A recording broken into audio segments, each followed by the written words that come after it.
आराध्या की शादी को 3 साल बीत चुके थे। जब से उसकी शादी हुई थी तब से वो कभी इस स्टेट में तो कभी किसी स्टेट में इसी तरह घूम रही थी, क्योंकि उसका हस्बैंड मोहित एक गवर्नमेंट एम्प्लॉय था। इस बार मोहित का ट्रांसफर भोपाल में हुआ था। उन्हें इस बार एक बहुत बड़ा और सुंदर विला अलॉट हुआ। इस बार आराध्या खुश थी क्योंकि ट्रांसफर के साथ साथ इस बार मोहित का प्रमोशन भी हुआ था। कुछ महीनों पहले ही मिस्टर बख्शी का भी प्रमोशन हुआ था। मिस्टर बख्शी मोहित के बहुत अच्छे दोस्त थे और उनकी पत्नी के साथ आराध्या की खूब जमती थी, तो इसीलिए वो भी बहुत खुश थी। पहली बार गवर्नमेंट ने तुम्हारा ट्रांसफर किसी अच्छी जगह पर किया है। अच्छा, तुम्हारे ऑफिस जाने के बाद मैं थोड़ी देर के लिए मिसेस बख्शी के पास जाऊंगी। उन्होंने मुझे स्पेशली बुलाया था। जब घर अच्छी तरह से सेट हो जाएगा तो हम भी उन्हें इनवाइट करेंगे। ओके, मैं भी बस अभी ऑफिस के लिए निकल ही रहा हूँ। अगर तुम्हें भी साथ चलना है तो चलो, थोड़ी कंपनी दे दूंगा। ओके, तुम रुको, मैं पर्स लेकर आती हूँ। आराध्या अंदर से अपना पर्स लेकर आई और मोहित के साथ निकल गई। मिसेस बख्शी का विला उनके विला के पास ही था। आराध्या मिसेस बख्शी के घर गई तो उन्होंने उसका बहुत अच्छा वेलकम किया। अच्छा हुआ आराध्या कि मोहित का ट्रांसफर यहाँ पर हो गया, वरना मैं तो यहाँ पर इतनी बोर हो गई थी। अच्छा, वैसे तुम्हारा विला नंबर कौन सा है? विला नंबर 17 है। एक बार घर अच्छे से सेटल हो जाए फिर आप जरूर आना। क्या बोला तुमने? मैंने कहा कि एक बार घर अच्छे से सेट हो जाए तो आप जरूर आना। नहीं, तुमने कहा कि तुम्हें विला नंबर 17 मिला है।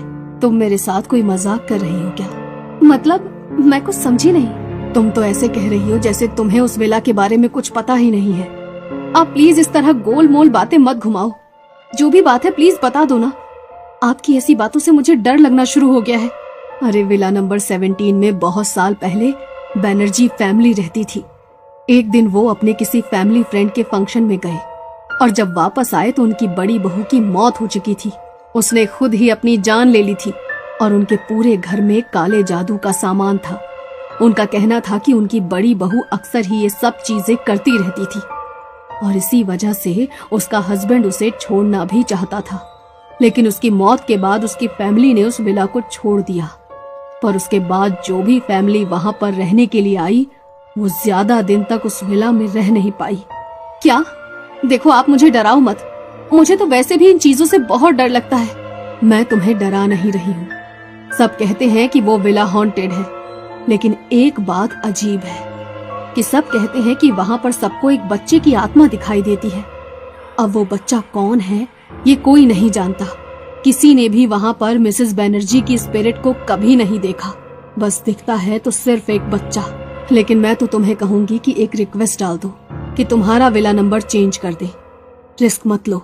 मिसेस बख्शी की ये बात सुनकर आराध्या बहुत डर गई। वो थोड़ी देर बाद घर आकर बैठी तो उसके दिमाग में पूरा दिन वही बात चलती रही। वो पूरा दिन कोई काम भी नहीं कर पाई। शाम को जब मोहित ऑफिस से घर आया तो घर की हालत देखकर उसे लगा कि उसकी तबीयत खराब है। अरे, क्या हो गया तुम्हें? तुम्हारी तबीयत खराब है क्या? घर को जैसे छोड़कर गया था बिल्कुल वैसा ही है। मोहित, आज जब मैं मिसेस बख्शी के पास गई तो उन्होंने बताया कि ये घर हॉन्टेड है। जो भी फैमिली यहाँ पर रहने आई उन्हें यहाँ पर किसी बच्चे की स्पिरिट दिखाई देती है और एक लेडी ने अपनी जान भी ले ली थी इस विला में। तुम प्लीज अपने डिपार्टमेंट में ये विला चेंज करने की रिक्वेस्ट डाल दो। अरे यार, तुम भी ना कैसी कैसी बातों में आ जाती हो। ऐसा कुछ भी नहीं है यहाँ पर, और अगर होता तो वो विला हमें मिलता ही नहीं। और वैसे भी अभी अभी मेरा प्रमोशन हुआ है तो मैं ऐसी सब चीजें नहीं करना चाहता। तुम ज्यादा सोचो मत, रेस्ट करो। आज मैं खाना भी बाहर से ही ऑर्डर कर लेता हूँ। मोहित ने खाना ऑर्डर किया और उन दोनों ने खाना खाया। पहली रात तो उस घर में बहुत अच्छे से बीत गई, लेकिन असली खेल तो उसकी अगली रात से होना शुरू हुआ। शाम का टाइम था, लगभग 6:30 बज रहे होंगे।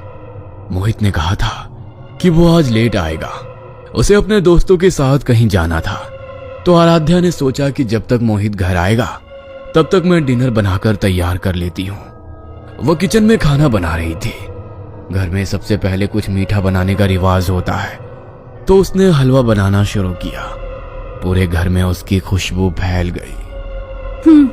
कितनी अच्छी खुशबू आ रही है। अरे, ये बच्चे के रोने की आवाज कहाँ से आ रही है? बच्चे के रोने की आवाज सुनकर आराध्या हैरान रह गई, क्योंकि उसके अलावा तो वहां पर मेड भी नहीं थी और किसी बच्चे के रोने की आवाज आने का तो कोई सवाल ही नहीं उठता।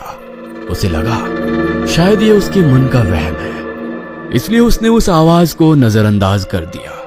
तभी उसके किचन की खिड़की पर नॉक हुआ। उसने पलटकर देखा तो कोई नहीं था। तभी जिसे जानकर उसकी रूह कांप गई।